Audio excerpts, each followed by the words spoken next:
A Europa deve se tornar uma líder global em tecnologias de defesa. Junte-se a nós para o discurso impactante de Zelensky na abertura da presidência dinamarquesa.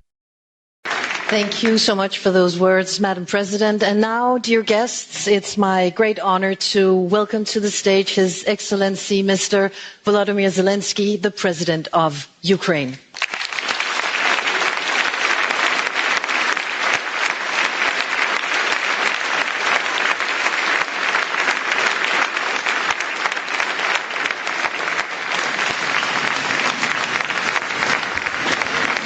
Thank you so much.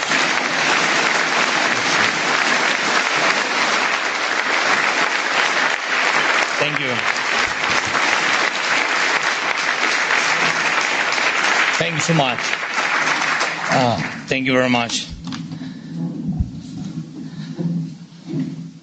Your Majesties, thanks so much. And dear Meta, my friend, thank you so much for the invitation. Such a beautiful city, such a strong people.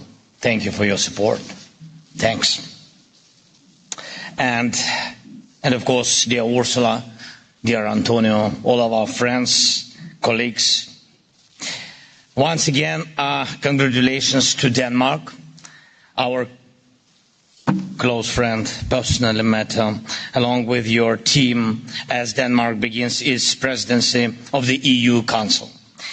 We can be confident this will be a time of strong and principled decisions, and that means a time of predictability. Predictability has become a rare thing these days. But Denmark is a country that leaves no room for doubt. It's a country and a people we can rely on. Denmark brings a sense of predictability, and you keep your promises, and together we achieve meaningful results. Thank you for that. And I also want to thank our friends leading the EU institutions, Antonio and Ursula. Even on such symbolic days like the start of the presidency, we don't stop at symbolism. We make real decisions. It's important.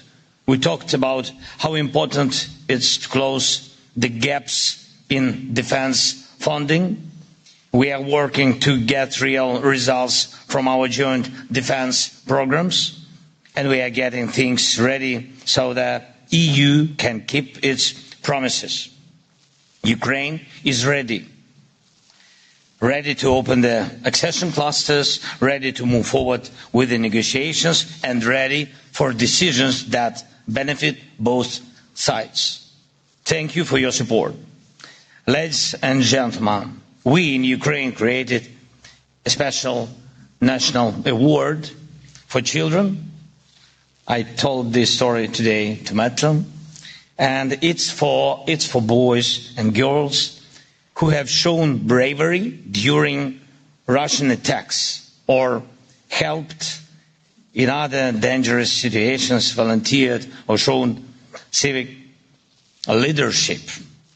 The award is called The Future of Ukraine, and truly our future depends on whether we can raise children who care, who are not indifferent to others, who are willing to help.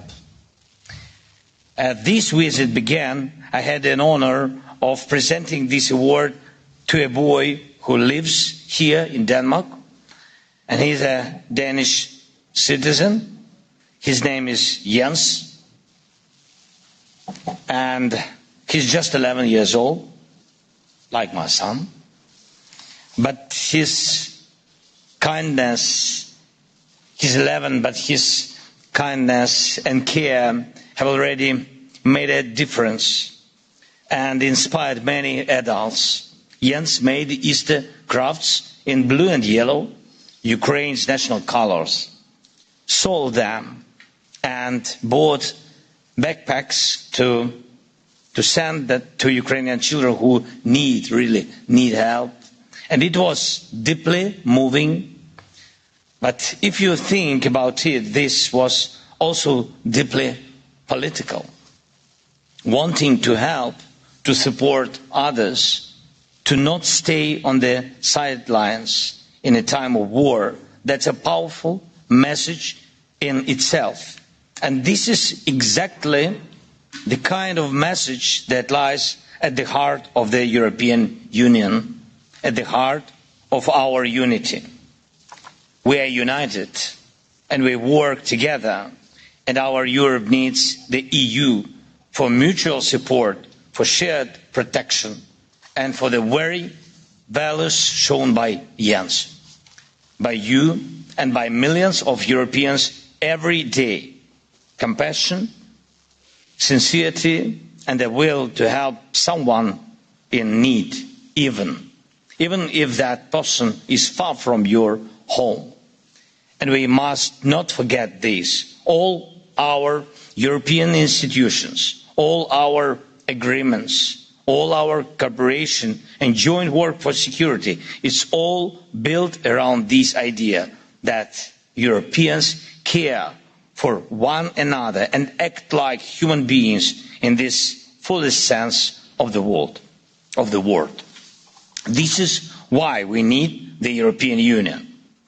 And this is why we must defend Europe, not only from outside enemies, but also from those inside who try to replace solidarity with division, and compassion with a cold disregard for anyone but themselves. Dear friends, the next 6 months of Denmark's EU presidency will go by fast. Time always flies. The most important thing is that we achieve what we all truly want. First, we need to protect the EU from those who are trying to break it apart, often for personal and corrupt reasons. The EU must stay strong because it gives strength to every European nation in global competition. And the EU must keep its promises, especially when it comes to enlargement. And I hope that during Denmark's presidency, the EU accession negotiations with Ukraine will move forward and the clusters will finally be open. Second, we all understand that Russia is not just some dangerous neighbor. That much is obvious. It's something more deliberate, an anti-European project. Everyone in Europe can clearly see this. Russia invests in everything that goes against our European way of life. That's why we must not let them win, not in this war, and not in any part of our future. We need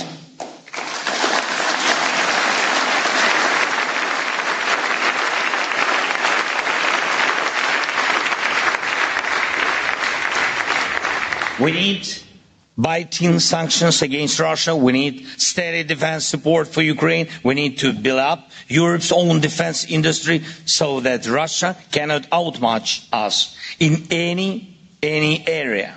All of this is vital for keeping Europe safe. And we have to keep putting pressure on Russia to make them stop the war, respect their neighbors and choose peace.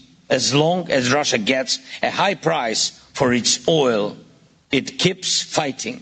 That's why we need a strict price cap.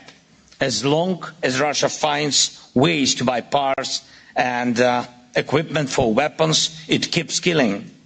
That's why we need a full stop to all supplies to Russia of anything that is or could be used for making weapons. It's high time we established an efficient international platform to control dual-use exports, and it could be one of the achievements of the Danish presidency. We can work on it together, and we need to cut off Putin and his buddies from money. As long as Russian banks can still operate in Europe and other key parts of the world, Russia keeps ignoring diplomacy. We must push it back toward diplomacy. Third, even if it's not easy, we must do everything we can to keep cooperation between Europe and the United States strong.